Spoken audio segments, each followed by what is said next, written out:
La Sinaloa. Sobre la vía rápida que conecta Colima con Guadalajara, una ruta que muchos camioneros conocen por sus paisajes serranos y tramos sinuosos, corren historias oscuras que algunos prefieren no contar en voz alta. Uno de esos relatos es el de un operador de tráiler que llevaba años en la carretera y jamás había tenido un percance, hasta aquella noche. Eran cerca de las 2 de la madrugada. La carretera estaba completamente despejada, sin luces más que las del propio tráiler, y el clima se mantenía seco, sin neblina ni señales de tormenta. El camionero, con música baja de fondo, llevaba una carga de mercancía hacia Tlaquepaque. Fue justo en una recta antes de llegar a Cuauhtémoc, cuando notó un par de luces tenues detrás de él. No eran blancas ni modernas, parecían faros viejos, amarillentos, como los de un coche de los años 50. Pensó que era un vehículo clásico y no le dio importancia. Sin embargo, a medida que avanzaba, el coche no se rezagaba ni intentaba rebasarlo. Se mantenía a pocos metros de su defensa trasera, sin hacer señales de luces ni cambio de dirección. El camionero activó la radio del camión para buscar algún canal, pero lo único que obtuvo fue una oleada de estática. Probó cambiar la frecuencia, encender su celular, marcar por manos libres. Nada funcionaba. Todo comenzó a fallar al mismo tiempo que ese coche polvoriento apareció. En su retrovisor podía distinguir la silueta, un sedán de color indescifrable, completamente cubierto de polvo. Ninguna matrícula era visible. Lo que lo inquietó fue que, a pesar del polvo, los cristales se veían completamente negros, opacos, como si nadie condujera. Frenó un poco, esperando que el coche lo rebasara. Pero cuando soltó el acelerador, los frenos empezaron a ponerse duros, sin responder como siempre. Fue como si el sistema hidráulico hubiera envejecido de golpe. El conductor comenzó a sudar. No quería parar en ese tramo. Lo conocía bien. Sin cobertura, sin casetas cerca, sin tráfico. Recordó que en alguna ocasión un compañero le mencionó un rumor sobre un coche viejo que rondaba por esa carretera. Decían que lo apodaban La Sinaloa, no por el estado, sino por una placa que alguna vez tuvo y que se desintegró cuando fue sacado de un barranco. Según el mito, el auto reaparecía cada cierto tiempo, buscando víctimas para llevarlas a un cementerio olvidado entre los cerros. Los frenos seguían fallando y la radio continuaba transmitiendo un crujido insoportable. El hombre decidió cambiar de ruta. Conocía un entronque que llevaba hacia una carretera secundaria, más larga, pero con pueblos en el trayecto. Era su única salida. Pisó el acelerador con fuerza, notando cómo el coche detrás hacía lo mismo, siguiéndolo a escasa distancia, sin desviarse un solo centímetro. Durante kilómetros, el camión rugía cuesta arriba mientras el coche espectral se mantenía atrás, como si lo empujara. El trailero podía sentir una presencia detrás de él, una presión en el pecho que no venía del esfuerzo físico, sino de una angustia acumulada. Los recuerdos de antiguos accidentes en esa ruta se cruzaban con su propia historia, y por un momento creyó que su vida terminaría ahí, que su nombre sería otro más en la lista de choques sin explicación. Al llegar al entronque, giró de golpe, sin disminuir la velocidad. El camión tambaleó, los neumáticos chillaron y una bocanada de polvo lo envolvió. Miró por el retrovisor. El coche ya no estaba. Detuvo la unidad en la primera gasolinera abierta. Bajó, revisó los frenos. Funcionaban como si nada hubiese pasado. Entró en el baño, se lavó la cara y miró su reflejo tembloroso. Un empleado le preguntó si venía de la vía principal. Al responder que sí, el joven solo dijo: «Entonces tuvo suerte. A veces pasa, pero no a todos se les permite doblar en el entronque». Más tarde, al contar la historia en la terminal, algunos choferes no dijeron nada, pero le ofrecieron un café. Otros, los más veteranos, bajaron la mirada. Uno de ellos, canoso, con la voz rasposa, le dijo: Cuando veas un coche que parece olvidado por el tiempo, no mires dentro, no frenes, no intentes entenderlo, solo sal de ahí. Desde esa noche, el camionero nunca más volvió a usar esa ruta después del anochecer. En su cabina lleva una cruz pegada al tablero, y aunque no era creyente antes, ahora reza cuando ve luces antiguas en los espejos. Él sobrevivió, pero dice que no fue por suerte, dice que fue porque, de algún modo, la Sinaloa no tenía órdenes de llevárselo. Aún. En los registros de tránsito, nadie ha podido identificar al coche, y en los reportes de accidentes hay una coincidencia común. Muchos mencionan haber visto un auto antiguo antes de perder el control.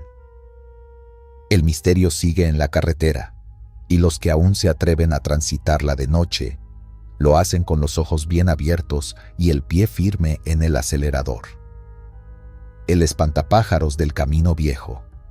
En una noche despejada pero sin luna, el silencio en la carretera rural entre los campos de Jalisco se sentía más pesado de lo normal. Solo el sonido del motor del camión y el crujir de los neumáticos sobre la grava acompañaban al conductor.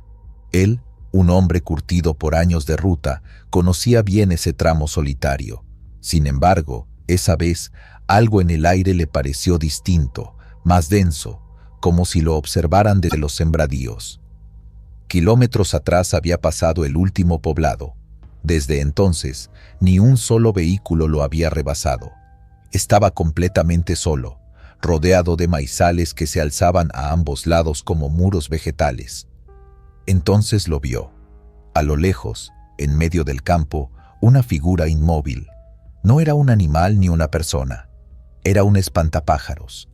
Su silueta era la típica: brazos extendidos, ropas viejas colgando, cabeza de trapo. Pero lo que lo hizo frenar lentamente no fue su forma, sino sus ojos. Brillaban, 2 puntos rojos intensos, como brasas, que parecían clavarse en él. Frenó por completo, sin saber bien por qué. Fue un impulso, una especie de reflejo. Algo dentro le decía que no avanzara. El motor comenzó a fallar, tosió 2 veces y se apagó. Las luces delanteras titilaron antes de quedar en penumbra total. El camión entero pareció exhalar su último aliento. El silencio volvió, pero ahora era otro tipo de silencio, un vacío insondable. El conductor intentó girar la llave, pero no hubo respuesta. Entonces escuchó un golpe seco en el techo de la cabina. Luego, nada. Tomó una linterna y salió. El aire estaba quieto, ni una brisa entre las hojas. Caminó hasta la parte delantera del camión y miró al maizal. El espantapájaros ya no estaba en su sitio. Se giró de golpe. Allá, al otro lado del camino, justo a unos metros de la cuneta, estaba la figura. Ya no colgaba de ningún palo. Estaba de pie, erguido, con los ojos ardiendo más intensos que antes. Daba la impresión de estar hecho de cuero seco, retazos de ropa y ramas, pero se movía como si tuviera huesos. Avanzaba, paso lento, pero seguro. El camionero retrocedió hacia su puerta. El corazón le golpeaba el pecho. Intentó abrir, pero ambas puertas estaban trabadas, cerradas desde dentro. Maldijo y golpeó los cristales. La figura seguía caminando. El espantapájaros levantó un brazo, no de forma agresiva, sino como señalando. La mano era una mezcla de ramas secas y clavos oxidados. Lo señalaba directamente a él. Dentro de la cabina, el aire comenzó a oler a tierra húmeda, a moho, como si una tumba se hubiera abierto cerca. La radio del camión emitió un crujido estático, aunque estaba apagada. De pronto, sin más, una voz comenzó a hablar. No era una voz clara, sino un murmullo apagado, repetitivo. Parecía un rezo o una letanía antigua. El conductor reconoció algunas palabras: la tierra, justicia, mi campo. Preso del pánico, el hombre comenzó a rezar también. Lo hizo en voz baja al principio, con torpeza, pero al ver que el espantapájaros se acercaba más, alzó la voz. Ave Marías, Padre nuestro, lo que recordara. El murmullo de la radio se hizo más agudo, como si algo protestara. La figura se detuvo a 2 metros del parabrisas. El resplandor de sus ojos era insoportable. El rostro parecía tallado con cuchillo en una calabaza podrida. La boca estaba cosida con hilos gruesos, pero los murmullos seguían saliendo de la radio como si vinieran de ahí. Y entonces desapareció. No caminó, no se desvaneció lentamente, simplemente ya no estaba. El maizal volvió a estar inmóvil. La radio cayó. El aire recobró su olor a diésel y tierra seca. El conductor giró la llave. El motor rugió con normalidad, como si nunca hubiera fallado. Las luces se encendieron sin esfuerzo. Puso primera y avanzó. Las puertas se abrieron solas justo antes de eso, sin que él las tocara. Manejaba temblando. Cada tanto miraba por el retrovisor esperando ver esos ojos detrás. No volvió a aparecer, pero no fue necesario. La experiencia le bastó. Al llegar al siguiente pueblo, relató lo ocurrido en una fonda. Un anciano le pidió que describiera al espantapájaros. Cuando lo hizo, el viejo asintió con gravedad. «Ese no es un muñeco», le dijo. «Es el tecuani, el guardián de los campos. Dicen que era un campesino que defendió sus tierras de los caciques. Murió torturado, colgado entre los maizales. Nadie reclamó su cuerpo. Desde entonces, su alma ronda buscando justicia. A quien le teme a la tierra, se lo lleva con ella». Algunos lugareños juraron haberlo visto también. Un trailero lo encontró parado sobre su remolque vacío. Otro lo vio reflejado en los charcos de la lluvia. Siempre, de noche, siempre, cerca de las tierras que alguna vez fueron suyas. Los relatos se multiplican. Algunos lo llaman maldición, otros lo veneran en secreto. Le dejan ofrendas, tabaco, machetes oxidados, una botella de mezcal. Nadie se atreve a destruir el viejo espantapájaros que aún permanece clavado al borde del maizal donde todo comenzó. Porque sí, hay uno colgado ahí, aunque nunca se mueve, hasta que alguien invade su terreno. Desde esa noche, el camionero nunca volvió a tomar esa ruta. Cada vez que alguien menciona caminos entre campos o figuras entre el maíz, guarda silencio. Solo toca el crucifijo que lleva colgado del retrovisor, cierra los ojos por unos segundos y cambia de tema. Hay cosas en las que ya no quiere pensar, porque cuando recuerda aquellos ojos ardientes, siente otra vez el hedor de la tierra abierta y el sonido lejano de pasos secos acercándose desde los surcos del campo. Círculo de fuego en Zacatecas. La noche era cerrada y el silencio de la montaña pesaba sobre la carretera como una losa. Apenas se escuchaba el rugido distante de motores y el crujido de las llantas al tocar la grava. Un camionero, veterano de la ruta entre Sombrerete y Fresnillo, narró uno de los encuentros más aterradores de su vida, marcado no por baches o delincuencia, sino por algo que ni el tiempo ni la lógica han sabido explicar. Ocurrió durante una madrugada sin luna, cuando atravesaba un tramo montañoso en las cercanías del Cerro del Picacho. Llevaba una carga de maquinaria pesada rumbo a San Luis Potosí. Conocía bien esa carretera, pero nunca se había sentido tan inquieto. A cada curva, los árboles parecían acercarse más, como si quisieran encajonarlo. El clima estaba seco, pero el aire se sentía espeso. Era como si el ambiente presintiera algo que él aún no alcanzaba a ver. A eso de las 2, tras tomar una pendiente larga, divisó a lo lejos un resplandor rojizo sobre el camino. Primero pensó que eran luces de bengala o quizá una fogata al borde del acantilado. Redujo la velocidad, preparado para cualquier imprevisto, pero no encontró a nadie. Lo que vio fue un círculo flotante, hecho de un fuego intenso, suspendido sobre el asfalto como si la gravedad no aplicara en esa parte del mundo. El fuego no parecía consumir nada, no quemaba el suelo ni iluminaba demasiado los alrededores. Solo giraba en silencio, emitiendo una vibración apenas perceptible, pero que hacía temblar el parabrisas. El camionero frenó de golpe, pero su tráiler se resistió. Sintió que algo tiraba de la máquina hacia adelante, como si el anillo quisiera atraerlo hacia su centro incandescente. El pánico fue inmediato. Intentó dar reversa, pero el motor empezó a fallar, como si las bobinas se ahogaran. La radio soltó un quejido y se llenó de estática. Luego, una voz distorsionada murmuró un fragmento incomprensible, apenas una sílaba repetida, como si alguien al otro lado intentara comunicarse o rezar en una lengua olvidada. Fue entonces cuando notó que el fuego comenzaba a crecer. Las llamas se expandieron hacia los lados, dibujando lentamente un anillo de fuego cada vez más grande. El círculo flotante bajó hasta colocarse justo frente a su tráiler, suspendido apenas un par de metros sobre la carretera. El aire se calentó de forma brutal. Dentro de la cabina, el volante ardía al tacto y el sudor se evaporaba antes de llegar a la piel. El conductor juró que entre las flamas se formaba una figura serpenteante, como una culebra de ojos incandescentes que giraba al compás de las llamas. La reconoció de viejas historias contadas por pobladores. Tlaltecutli, una deidad devoradora, relacionada con la tierra y los sacrificios, que se manifestaba en tiempos de profanación o ruptura del orden natural. Recordó que unos días antes, un grupo de turistas se había perdido en esa sierra buscando cuevas prehispánicas. Los frenos no respondían. La caja temblaba como si algo la azotara desde fuera. Los espejos retrovisores vibraban violentamente hasta que uno se rompió. El corazón le palpitaba como un tambor.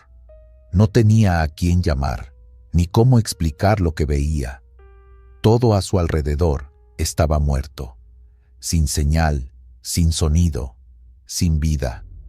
Entonces hizo lo único que le vino a la mente: rezar. Puso las manos juntas sobre el volante y murmuró en voz alta un Padre Nuestro, sin importar los errores, ni si lo decía bien o no. Lo hizo con los ojos cerrados, tratando de ignorar el crujido del metal que parecía fundirse a su alrededor. Cuando terminó la oración, abrió los ojos y se encontró con una escena imposible. El anillo de fuego comenzaba a desvanecerse. No fue instantáneo, sino como si alguien desenrollara una cinta de luz lentamente, devolviendo el espacio al vacío. El calor cedió, la radio se apagó por completo y la figura serpenteante se disolvió en una bruma espesa que se fundió con el cielo. El motor volvió a rugir. Sin pensarlo dos veces, pisó el acelerador y se fue cuesta abajo, sin mirar atrás. Durante varios kilómetros no encontró ni señales ni vehículos, como si ese tramo hubiese sido eliminado del mapa por completo. Recién al acercarse a un pueblo, la radio volvió a sintonizar. Al llegar a una gasolinera en la entrada de Fresnillo, le preguntó al despachador si había oído hablar de círculos de fuego o apariciones en la sierra. El hombre, viejo y silencioso, no respondió de inmediato. Luego asintió lentamente y le dijo que los antiguos hablaban de signos de los dioses, cuando piden que algo se les devuelva. El relato fue compartido tiempo después con otros traileros en cafés de paso y terminales de carga. Algunos se burlaron, pero otros guardaron silencio, como si hubieran escuchado algo similar. En pueblos cercanos, hay quienes afirman que la zona está marcada desde tiempos precolombinos, que los dioses viejos despiertan cuando se violan sus territorios, y que no siempre piden sangre, pero sí respeto. El camionero no volvió a tomar esa ruta de noche. Aún hoy, cuando pasa cerca, detiene la música, reza un poco y mantiene la vista fija en la carretera, por si vuelve a ver un resplandor en el horizonte. Según sus palabras, no es tanto el fuego lo que aterra, sino la sensación de que alguien o algo lo observa desde el otro lado del círculo. Aunque no hay evidencia física, otros reportes similares en la zona han sido registrados por la policía local. Luces rojas flotantes, motores que fallan de golpe y ruidos como de serpientes arrastrándose por la grava. Nada concreto, solo testimonios. pero en las rutas solitarias de México, a veces basta un relato para que un chofer decida cambiar de camino para siempre. El lobo escalofriante. Aún recuerdo aquel amanecer grisáceo a las afueras de Tampico, cuando la lluvia había dejado la carretera como una lengua de lodo que serpenteaba entre cerros. Yo venía de Monterrey, rumbo a Ciudad Madero, con una carga de maquinaria. Había decidido detenerme a dormir un par de horas al borde de la autopista vieja, cerca de un paraje sin iluminación ni casetas, solo el monte y la tormenta. Desperté sobresaltado por el silencio. No había truenos, ni viento, ni siquiera el típico golpeteo de la lluvia sobre el toldo. Lo primero que noté fue el vaho que cubría los cristales por dentro, como si algo o alguien hubiera respirado ahí. Me senté en el asiento del conductor para calentar el motor, pero me quedé inmóvil al ver lo que había sobre el parabrisas. 5 marcas largas, como garras, estaban dibujadas en el cristal, resbalando desde el techo hacia el cofre.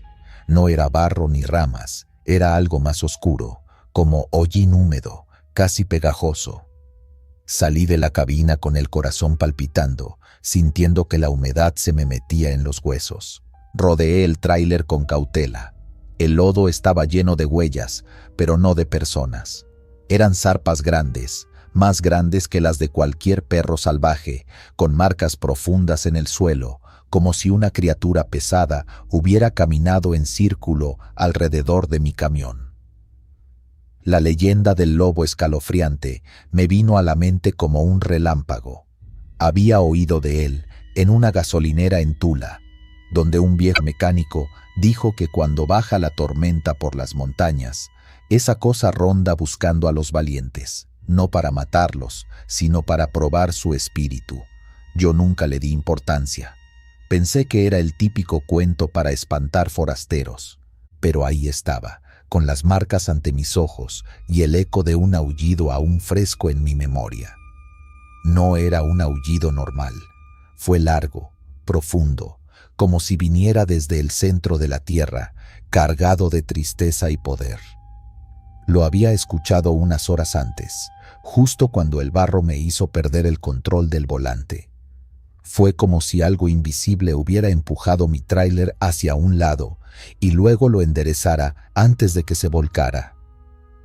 No hubo tiempo para pensar. En esa zona, la señal de celular es nula y no pasa nadie a esas horas. Así que me metí de nuevo a la cabina y traté de encender el motor. Nada, solo un leve clic. Volví a intentarlo, más fuerte. Otra vez, el mismo sonido seco. Entonces el parabrisas se empañó otra vez, desde afuera esta vez, como si una presencia cálida se acercara demasiado. Algo bloqueó la poca luz de la mañana y proyectó una sombra con orejas puntiagudas y una cabeza demasiado alargada.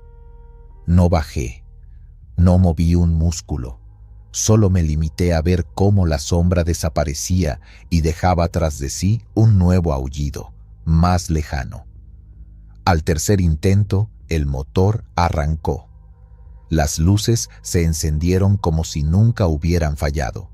El estéreo parpadeó un segundo y se encendió en una estación de radio vieja que transmitía solo estática, pero en esa estática creí oír algo, palabras ahogadas, apenas un susurro.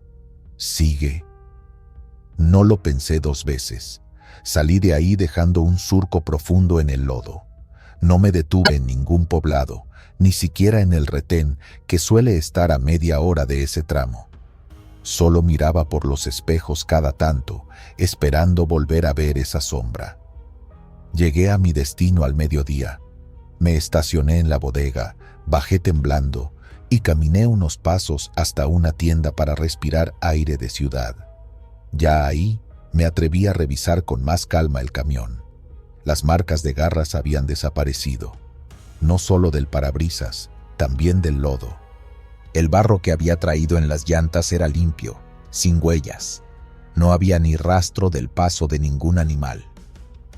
Conté lo que me pasó a un colega que había trabajado en la región. Me miró sin sorpresa, solo me dijo: Te tocó el lobo escalofriante. Dicen que si te deja ir, es porque te considera digno. Y luego agregó en voz baja, pero si no lo eres, jamás sales de ese tramo. Esa frase me dejó helado. Empecé a recordar noticias de camioneros perdidos en rutas cercanas, accidentes sin explicación en días de tormenta, gente que desaparece sin dejar huella. ¿Cuántos habrán encontrado al lobo, pero no fueron considerados valientes? Desde aquel día no volví a dormir en carretera abierta. Siempre busco paradores iluminados, aunque eso signifique perder tiempo. Llevo conmigo una pequeña figura de San Cristóbal en el tablero y un escapulario viejo que me regaló un taxista en Ciudad Victoria. No soy muy devoto, pero algo en mí cambió después de ese encuentro. No fue miedo, fue algo más profundo, como si me hubieran dejado una advertencia invisible en la piel. A veces, cuando el cielo se carga y empieza a llover con furia, creo escuchar aquel aullido otra vez, no desde afuera, sino dentro de mí, como si el lobo escalofriante hubiera dejado algo grabado en mi alma. Tal vez fue una prueba, tal vez solo fue una advertencia, pero lo que viví esa madrugada en los cerros de Tamaulipas fue real. No me interesa convencer a nadie.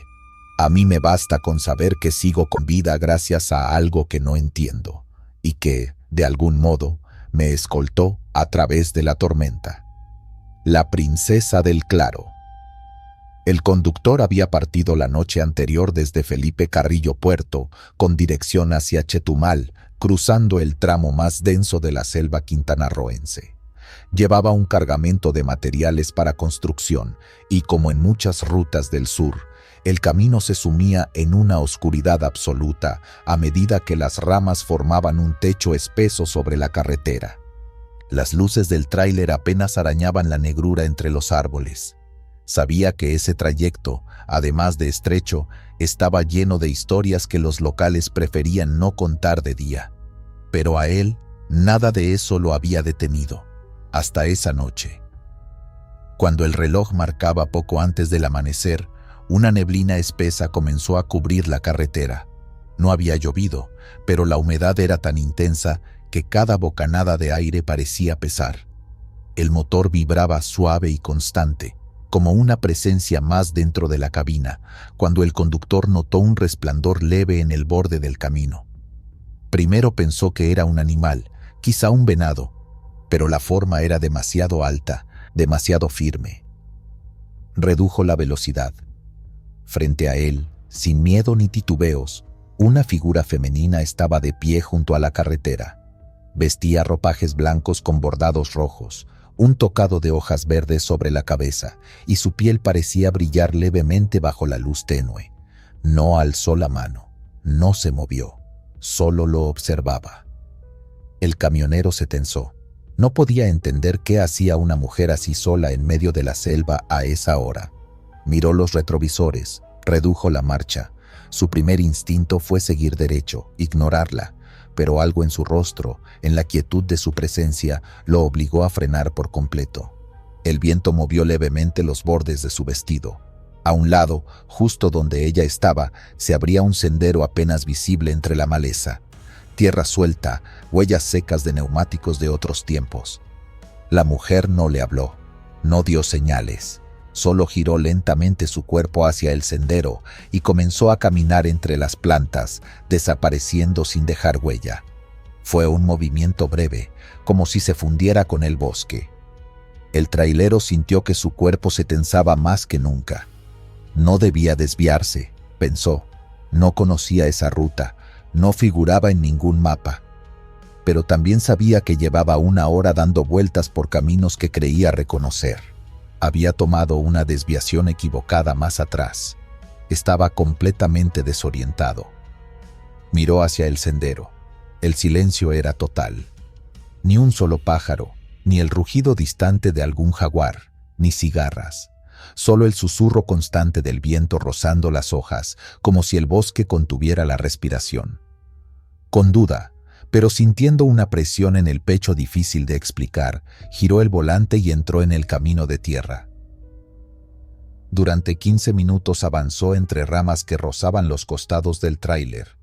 El suelo era firme, aunque irregular. A lo lejos, en lo alto de algunos árboles, creyó ver brillos, como si reflejos de ojos lo observaran. Pero nunca vio a nadie. Solo esa sensación pegajosa, como si el ambiente estuviera saturado de miradas. La neblina lo seguía, aunque ahora parecía más luminosa, como si algo en ella iluminara levemente el camino. El GPS no respondía, se había congelado antes del desvío. En el radio, solo ruido blanco, y el reloj digital del tablero marcaba la misma hora desde que había entrado al sendero, 4:20. Justo cuando comenzaba a considerar dar la vuelta, la vegetación empezó a abrirse. Frente a él apareció un pequeño claro circular, con árboles altos rodeándolo, pero dejando espacio para que el cielo, aún oscuro, pero con tonos violáceos del alba, se asomara. Se detuvo por un instante. En el centro del claro había una roca alta, cubierta de musgo, y sobre ella una figura de piedra, un busto de mujer con tocado de hojas, idéntica a la que había visto en la carretera. Sin saber por qué, el conductor descendió de la cabina. Caminó hasta el centro, mirando la escultura, sintiendo una mezcla de respeto y miedo. Había escuchado sobre figuras como esa en antiguos asentamientos mayas, pero jamás pensó toparse con una tan bien conservada en medio de la selva, sin señalizaciones ni caminos turísticos. El ambiente comenzó a cambiar. Un aroma a tierra mojada llenó el aire. El viento se levantó, esta vez más fuerte. Al mirar a su alrededor, el trailero notó que la vegetación parecía cerrarse de nuevo. No había camino de regreso, solo selva espesa y ruidos que crecían con intensidad. Fue entonces cuando, al mirar hacia su tráiler, notó algo que lo paralizó. Una sombra femenina, parada junto a la cabina. No se movía, no se acercaba, solo lo miraba desde la distancia. Su silueta era clara, inconfundible, pero sus pies no tocaban el suelo. El hombre retrocedió instintivamente, tropezando con una raíz. Al levantarse, la figura ya no estaba, y detrás de él, el claro se desvanecía. Ahora estaba de nuevo en un camino de tierra, pero este parecía más definido, más amplio. No supo cómo, pero ya estaba de vuelta en el asiento del conductor. El motor estaba encendido. Las luces iluminaban una curva conocida, el cruce hacia Bacalar. Estaba a menos de 20 kilómetros de su destino. Volteó hacia el retrovisor. Nadie. Alzó la vista. El cielo clareaba. Las aves comenzaban a cantar. El reloj volvió a funcionar. El GPS también. No pudo explicar qué sucedió entre el desvío y su regreso. Había perdido más de 2 horas, pero su carga seguía intacta. Solo al detenerse en la bodega, al abrir la puerta de su camión, notó algo inusual. Sobre el tablero había una hoja verde, larga, trenzada con hilo rojo. Era fresca, recién cortada.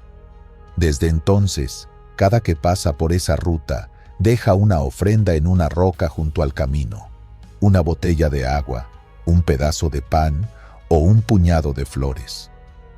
Los viejos del lugar le contaron que a veces, en noches de tormenta o niebla espesa, Yum-Caxal, la princesa del Clarose, manifiesta a los que están perdidos, pero solo si el corazón es bueno y su intención es noble. Él asegura que aquella madrugada no fue salvado por suerte, ni por instinto. Fue ella quien lo guió. Y aunque jamás volvió a verla, dice que desde entonces, el bosque ya no le parece oscuro, solo sagrado. La duquesa andariega. En las afueras de Toluca, cerca de uno de los cruces rurales más solitarios, un conductor de tráiler relata una experiencia que aún no puede borrar de su memoria. Era una madrugada fría, como muchas otras en su jornada. Había comenzado su ruta desde Metepec hacia San Mateo Atenco, tomando la vieja carretera secundaria que serpentea entre sembradíos, veredas polvorientas y entradas rurales cubiertas por neblina. El hombre, con décadas de experiencia, siempre había escuchado historias de apariciones en esa zona, pero nunca creyó que le tocaría vivir una. Al pasar un tramo en curva, donde el pavimento parece desgastado por el tiempo y las lluvias, notó que su retrovisor lateral derecho comenzaba a empañarse, algo raro en esa hora, pues su camión mantenía el interior cálido y seco. Lo limpió con la manga de su chamarra sin prestar mayor atención, pero al regresar la vista al espejo, vio claramente lo imposible: una niña. Iba vestida de rojo, con un moño en la cabeza y zapatos brillantes. Estaba parada justo detrás de la caja del tráiler, saludando con la mano como si esperara una respuesta. Su rostro era sereno, no agresivo ni triste, más bien parecía tener una intención clara: que la vieran. El trailero se estremeció, no frenó de inmediato.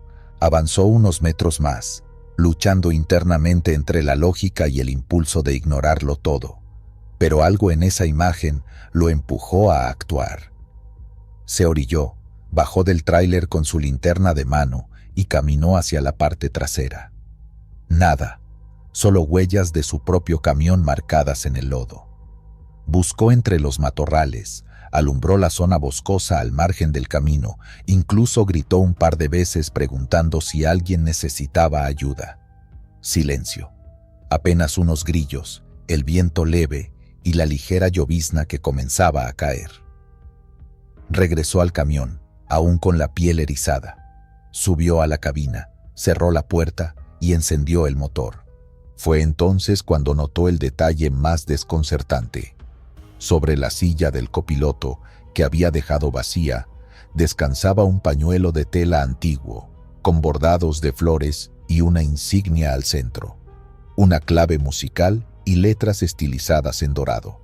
Parecía el distintivo de una banda de viento, como las que desfilan en los pueblos durante las fiestas patronales. No era suyo, y no recordaba haberlo visto nunca. Desde ese momento, el ambiente dentro del camión cambió. No hubo ruidos, ni problemas mecánicos, pero algo era distinto, como si alguien invisible lo acompañara. Condujo con precaución, bajando la velocidad en cada curva, evitando pisar fuerte el freno. Incluso la música de su radio se mantuvo en bajo volumen, como por respeto. Pasaron horas sin mayor evento hasta que se acercó al entronque con Lerma. Fue ahí donde volvió a mirar el retrovisor, el mismo reflejo, pero esta vez la niña ya no saludaba. Solo lo observaba desde la distancia, sin expresión definida. Él no se detuvo esta vez. Ya no sintió miedo, pero sí una especie de deber no escrito. Debía llevarla hasta donde quisiera ir. La niña desapareció del espejo poco antes del amanecer, cuando los primeros rayos se colaron por el horizonte. El pañuelo seguía en la silla. Él lo tomó, lo guardó en la guantera y nunca volvió a verlo otra vez. Lo buscó días después, pero había desaparecido sin dejar rastro. Su esposa juró no haberlo visto. Con el tiempo, compartió su historia con otros colegas en las fondas de carretera y talleres de mantenimiento. Uno de ellos, originario de San Pablo Autopan, le dijo que esa figura ya había sido mencionada antes. La llamaban la Duquesa Andariega, y decían que no era un alma perdida, sino una especie de espíritu guardián para conductores solitarios. Aparece, dicen, cuando el viaje podría torcerse por caminos inseguros o accidentes inminentes. Su presencia, lejos de ser un mal presagio, era un aviso o una compañía para quien la merece. Otros relataron que al verla, sus unidades evitaban colisiones con animales o curvas peligrosas por segundos de diferencia. Una especie de suerte rara, silenciosa, pero no cualquiera la veía. Solo los que iban solos y con el corazón limpio, según los relatos. El trailero nunca volvió a verla, pero desde aquella madrugada, cada vez que pasa por el mismo cruce, baja la velocidad y lanza un saludo breve al retrovisor. No sabe si algún día volverá a aparecer, pero en su mente la imagen está grabada. Roja, inmóvil, casi fantasmal, y con ese gesto de despedida que más parecía un «todo estará bien». Aunque no todos creen su relato, él no lo cuenta buscando atención. Lo narra con calma, sin adornos, como quien relata un hecho que simplemente ocurrió. Dice que en la soledad del camino hay cosas que no se explican con lógica, y que quizás, en ese tramo perdido entre Toluca y Lerma, alguien todavía camina entre la niebla con vestido rojo y moño en la cabeza, buscando a quien cuidar. Fanales de la Sierra. En la ruta sinuosa que conecta la Sierra de Oaxaca con la costa del Pacífico, un conductor de tráiler relató una experiencia que le dejó el corazón sacudiéndose como tambor de guerra. Era ya pasada la medianoche. El cielo se hallaba despejado, pero las montañas, negras y calladas, parecían amontonarse unas sobre otras como testigos silenciosos. Esa zona es conocida entre camioneros veteranos como el Espinazo de la Sierra. Él iba solo, sin radiofrecuencia ni señal celular, ni un alma adelante ni atrás. Era una carga ligera, café tostado de exportación, apenas un paseo según sus propias palabras. Pero bastó cruzar un tramo rocoso para que el ambiente cambiara. Un primer golpe seco resonó en el costado derecho de la cabina. Creyó que había soltado algo, quizá una llanta pisó una piedra, luego otro, más fuerte. Volteó con brusquedad, pero no había nadie, solo los reflejos opacos de las piedras húmedas que parecían vigilarlo desde los márgenes del camino. Fue cuando aparecieron luces azules, como flamas que danzaban sin tocar el suelo. Primero una, luego tres, después más, hasta rodear la carretera de una forma imposible, como si hubiesen estado esperando su paso.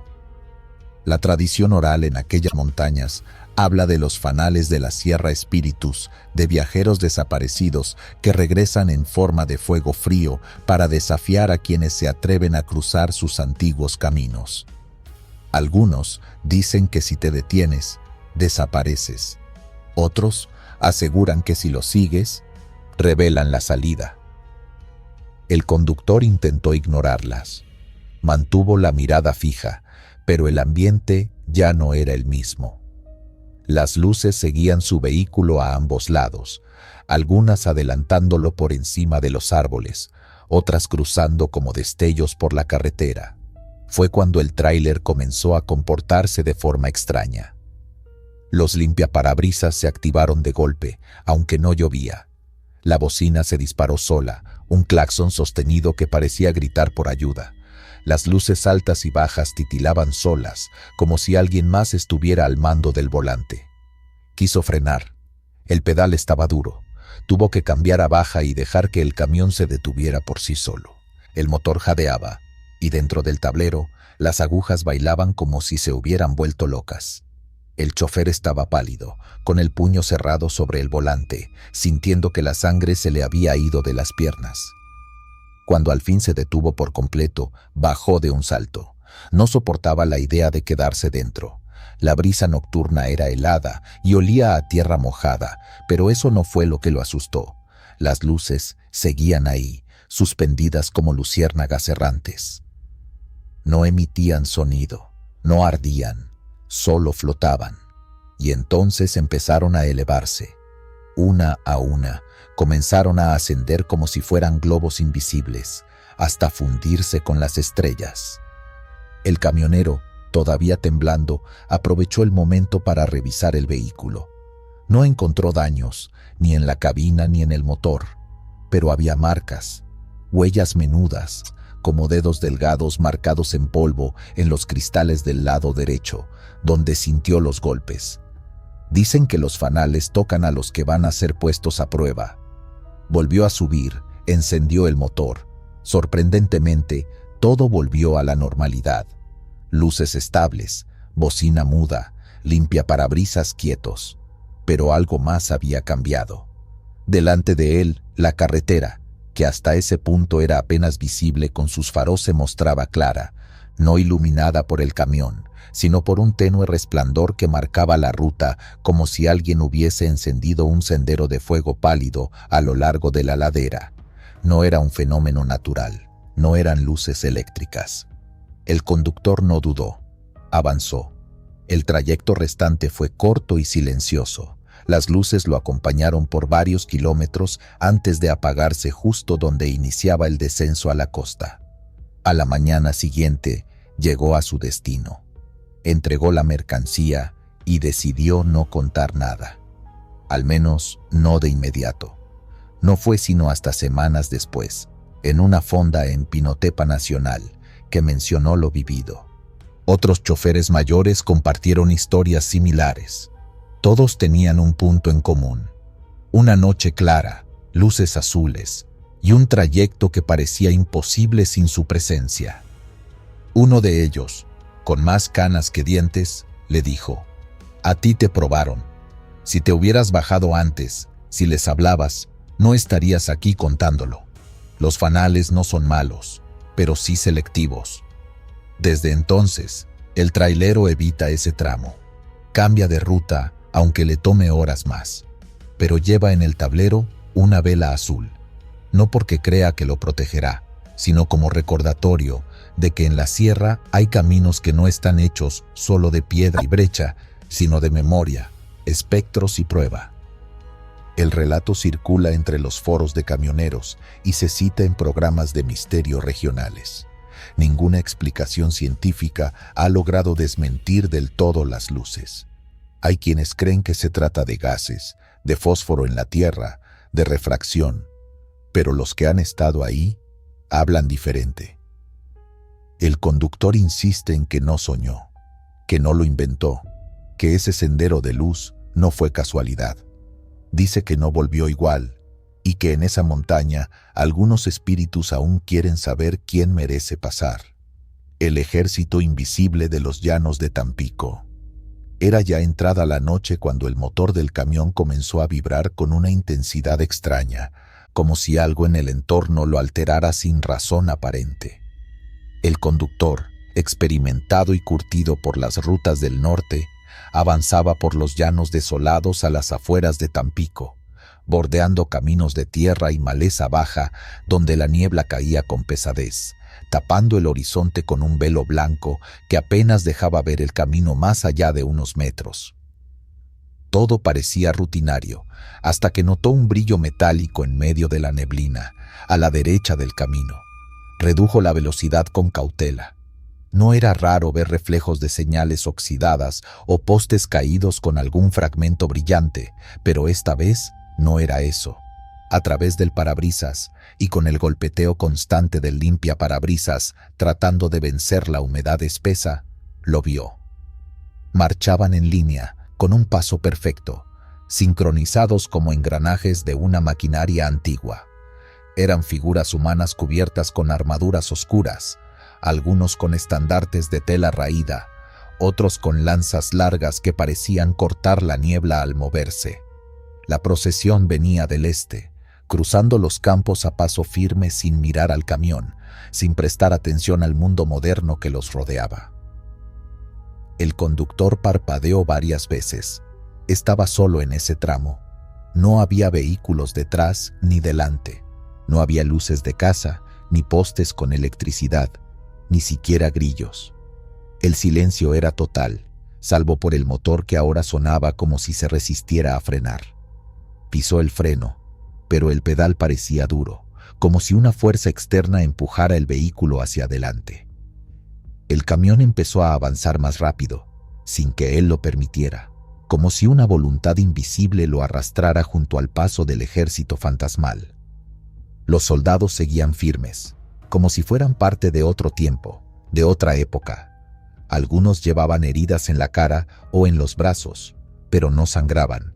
Eran más bien sombras con textura metálica, desplazándose sobre la tierra sin perturbar el suelo. Intentó desviar el volante. Nada. El camión no obedecía. Solo cuando la última figura del pelotón se desvaneció entre los matorrales y la niebla comenzó a disiparse, el pedal respondió y el motor redujo su velocidad. El conductor detuvo el vehículo de golpe. Bajó aún con las piernas temblorosas, esperando ver alguna señal física, huellas, pisadas, restos de armadura, pero el suelo estaba intacto, solo pasto húmedo y la bruma que ya se retiraba como una cortina tras un acto imposible de explicar. Se quedó inmóvil varios minutos. El silencio persistía. Revisó su camión sin encontrar fallas. Las luces funcionaban. La batería estaba bien. No había signos de mal funcionamiento en los controles. Todo estaba en orden, como si el trayecto hubiera sido una ilusión. Pero no lo fue.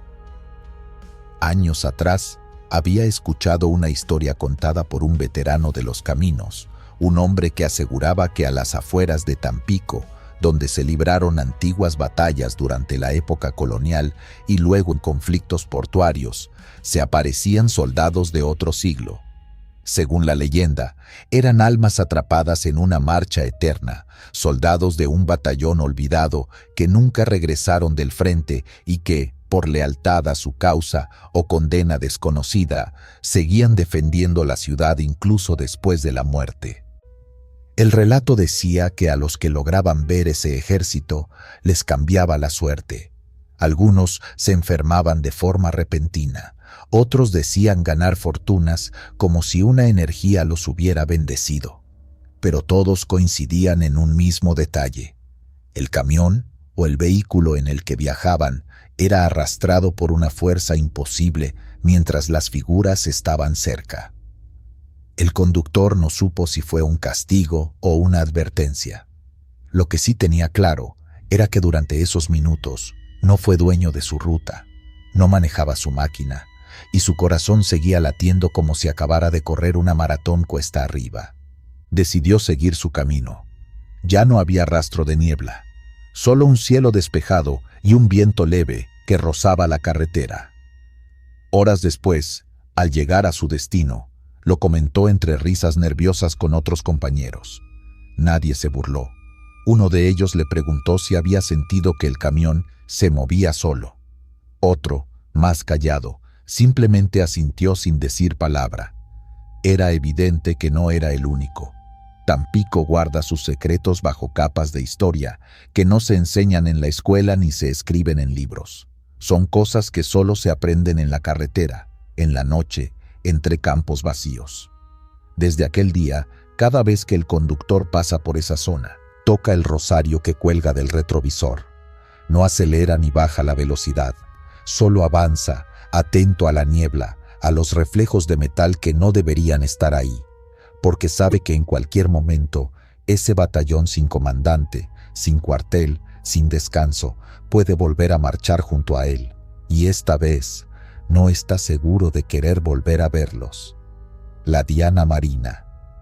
En la franja costera de Oaxaca, donde el asfalto roza las olas y el viento arrastra historias más antiguas que los mismos mapas, un camionero veterano, con décadas sobre sus hombros, relató una experiencia que transformó su ruta habitual en un trayecto maldito. Era cerca de la medianoche. La brisa marina había tomado un tono distinto, más pesado, como si transportara no solo sal, sino también algo podrido y antiguo. El conductor, que prefería las rutas solitarias y los horarios nocturnos, avanzaba con precaución entre la niebla que subía desde el océano. Su camión iba cargado con bidones de aceite, un envío común, sin urgencia, sin incidentes. Hasta entonces. Fue al bordear un tramo curvado de la carretera, justo donde el guardarraíl desaparece por unos metros y da al abismo rocoso, que la visibilidad bajó en picada. El faro derecho comenzó a parpadear sin razón y la radio, que solía emitir baladas rancheras, quedó en un zumbido plano. El camionero no se detuvo, acostumbrado a las fallas técnicas, pero algo en el ambiente ya se sentía equivocado. Fue entonces cuando la vio.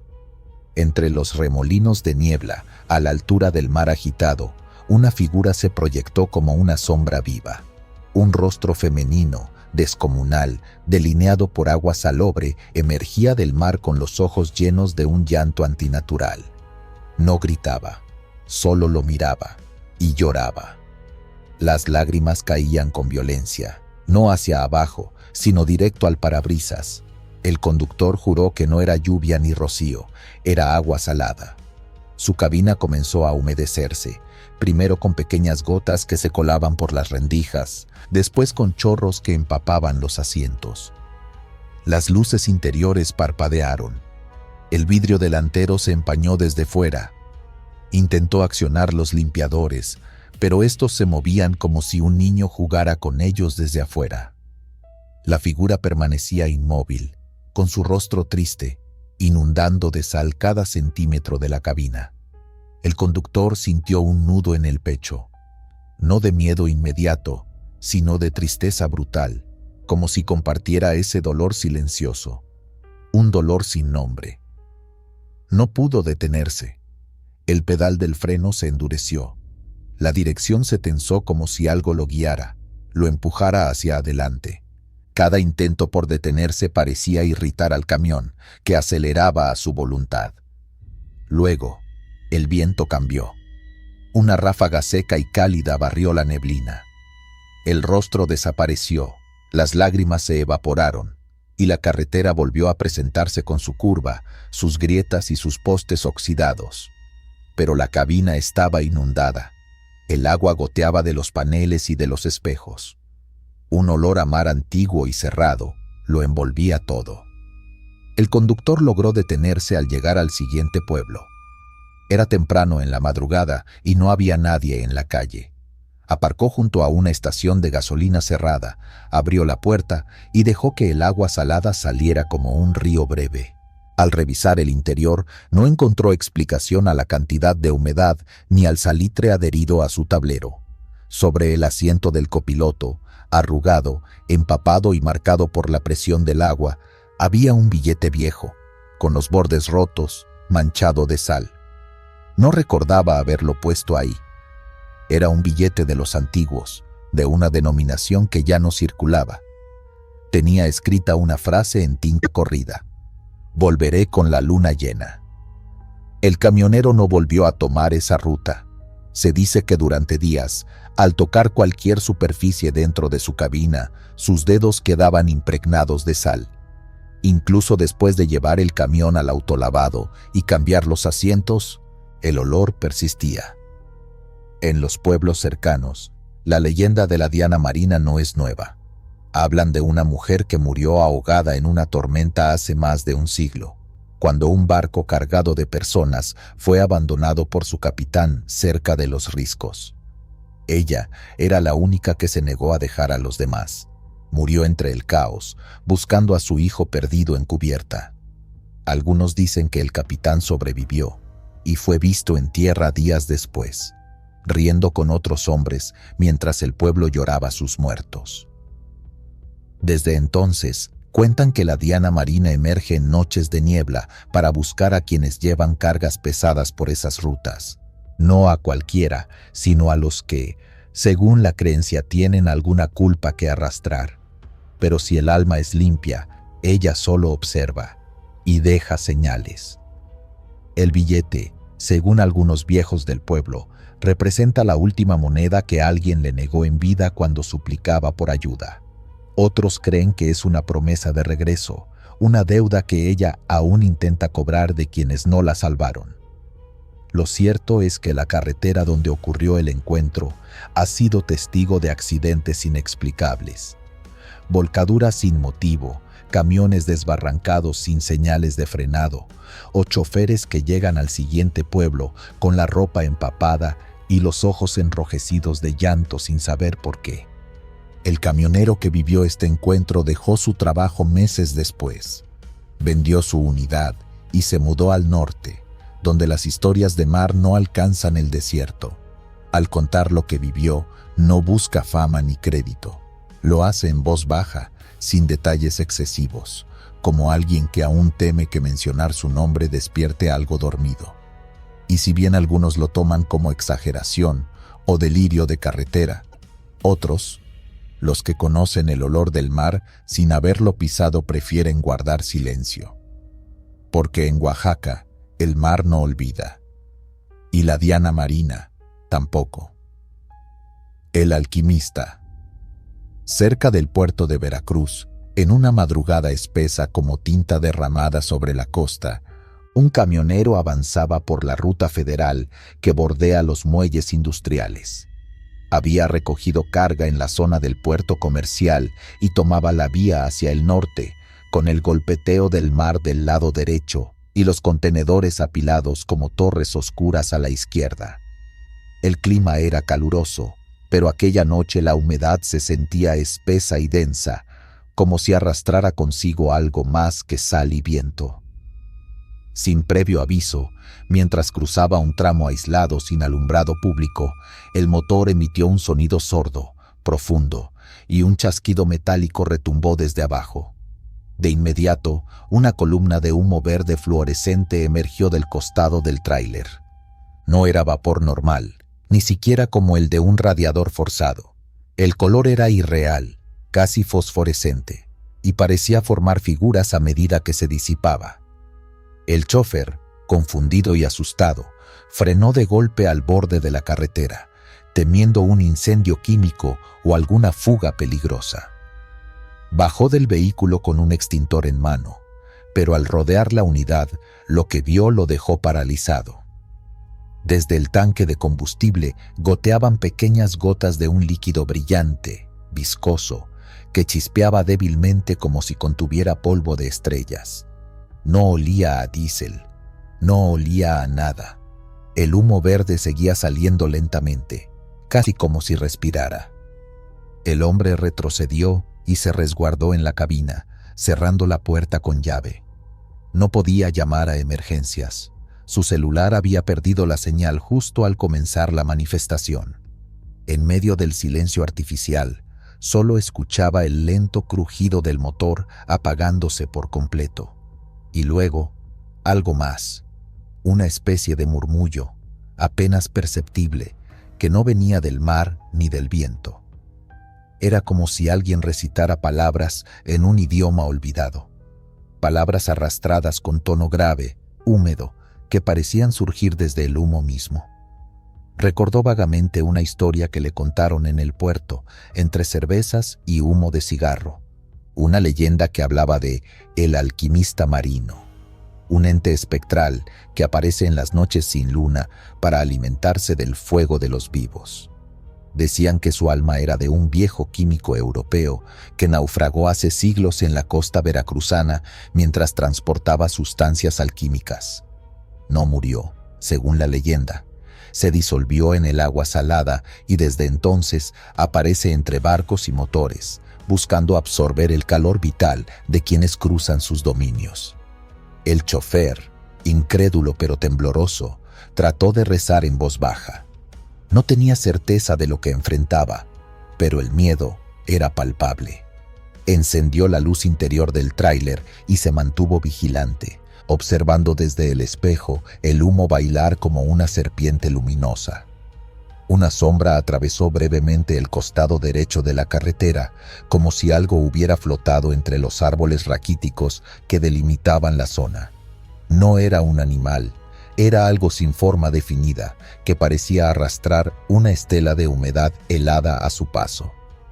Poco a poco, la temperatura dentro de la cabina bajó de forma antinatural. A pesar del calor exterior, el aliento del chofer empezó a condensarse en el vidrio. El volante se cubrió de una escarcha tenue y las luces del tablero parpadearon levemente. Fue entonces cuando comprendió que no era un simple fenómeno físico. Había entrado en una zona donde las reglas cambiaban. Las gotas brillantes del pavimento comenzaron a moverse por sí solas. No corrían con la gravedad, sino que formaban líneas y figuras, como símbolos. Una especie de círculo se dibujó con ellas justo debajo del tanque. El humo se tornó más espeso y formó una espiral, como si girara alrededor de algo invisible. El chófer se cubrió los ojos y deseó despertar, pero no dormía. Fue entonces cuando un segundo ruido lo sacó del trance, el lejano zumbido de un motor. Las luces de un vehículo de seguridad del puerto asomaron por la curva.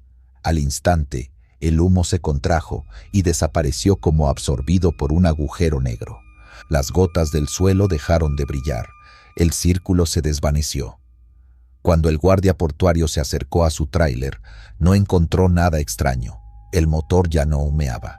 El tanque estaba seco, sí, pero sin fisuras, como si nunca hubiera soltado una sola gota.